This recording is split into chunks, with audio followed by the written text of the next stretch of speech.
흔히 내연기관 부품사로 알려진 삼보모터스. 하지만 그 이름표 뒤에 숨겨진 진짜 모습은 과연 무엇일까요? 오늘 자료 분석을 통해서 그 오해와 진실을 한번 깊이 파헤쳐 보겠습니다. 안녕하세요. 리서치 에이전트 맥입니다. 전기차로의 대전환.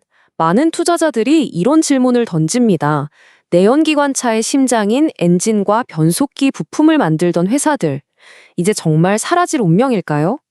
오늘 우리가 살펴볼 삼보모터스 역시 바로 이 질문의 한가운데에 서 있는 기업인데요. 하지만 시장이 갖고 있는 이런 생각이 과연 진실일지 지금부터 한번 제대로 파고들어 보겠습니다. 자, 그럼 이 회사의 진짜 모습을 파헤치기 위해서 가장 먼저 매출 구조부터 들여다보겠습니다. 여기에 바로 시장의 오해를 풀 첫 번째 열쇠가 숨어 있습니다. 보통 삼보모터스 하면 엔진이나 변속기 부품 회사를 떠올리시죠? 그런데 이 그래프를 보시면 그 생각이 완전히 틀렸다는 걸 알 수 있습니다. 2023년 매출을 보면요. 무려 63%가 엔진과는 전혀 상관없는 내외장재에서 나옵니다. 반면에 회사의 상징처럼 여겨졌던 변속기 플레이트는 이제 단 7%에 불과하죠. 이게 무슨 뜻이냐면요. 시장이 가장 크게 걱정하는 것과는 달리 이미 매출의 60% 이상이 전기차 전환 리스크에서 자유롭다는 겁니다. 바로 이것이 우리가 삼보모터스를 다시 봐야 하는 첫 번째 이유입니다. 그렇다면 이 63% 매출은 대체 어디서 나오는 걸까요? 바로 2013년에 인수한 자회사 프라코입니다. 프라코는 범퍼나 스포일러 같은 말하자면 자동차의 옷을 만드는 회사예요. 이런 부품들은 차가 내연기관차든 전기차든 수소차든 상관없이 무조건 필요하잖아요. 오히려 요즘엔 차량 디자인이 중요해지고 자율주행 센서 같은 것들이 범퍼에 들어가면서 부품 가격은 더 오르는 추세입니다. 한마디로 프라코는 삼보모터스가 미래차 시대로 넘어가는 동안에도 흔들리지 않게 든든하게 받쳐주는 캐시카우인 셈이죠. 그래도 변속기나 파이프 같은 기존 사업은 결국 없어지는 거 아니냐 이렇게 생각하실 수도 있습니다. 그런데요, 삼보모터스는 이 낡아 보이는 기술을 미래 모빌리티의 핵심 기술로 바꾸는데 성공했습니다. 이게 어떻게 가능했을까요? 자, 이 흐름을 한번 보시죠. 삼보모터스의 시작은 자동 변속기 플레이트를 만드는 초정밀 프레스 기술이었습니다.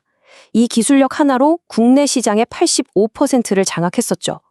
그런데 최근 전기차 캐즘 현상으로 하이브리드 차가 다시 인기를 끌면서 상황이 재미뤄졌습니다. 하이브리드 변속기는 내연기관과 전기 모터를 둘 다 쓰다 보니까 훨씬 더 복잡하고 많은 플레이트가 필요하거든요. 덕분에 오히려 기존 사업의 수요가 늘고 있는 거죠.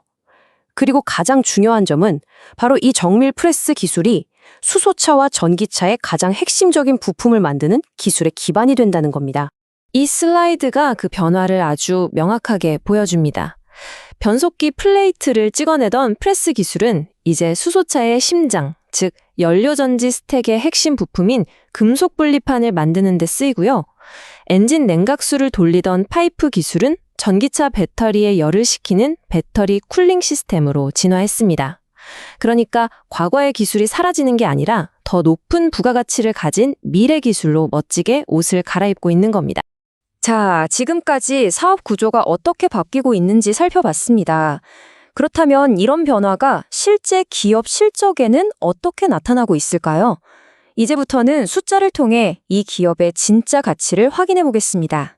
보시는 것처럼 매출이 정말 꾸준히 우상향하고 있습니다. 최근 몇 년 동안 연평균 13%가 넘는 놀라운 성장률을 기록했는데요. 이건 기업의 체질이 완전히 변하고 있다는 걸 숫자로 증명하는 거죠. 성숙산업으로 여겨지는 자동차 부품업계에서는 정말 보기 드문 수치입니다. 이런 성장세는 지금도 꺾이지 않고 있습니다.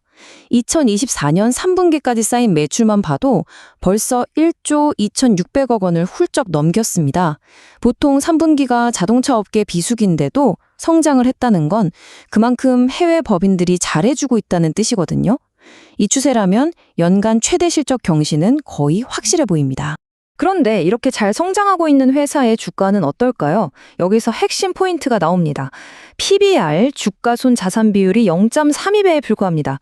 이게 무슨 말이냐면 시장이 매기는 이 회사의 가격이 회사가 가진 공장, 기계, 땅 같은 실제 자산 가치의 3분의 1도 안 된다는 뜻이에요.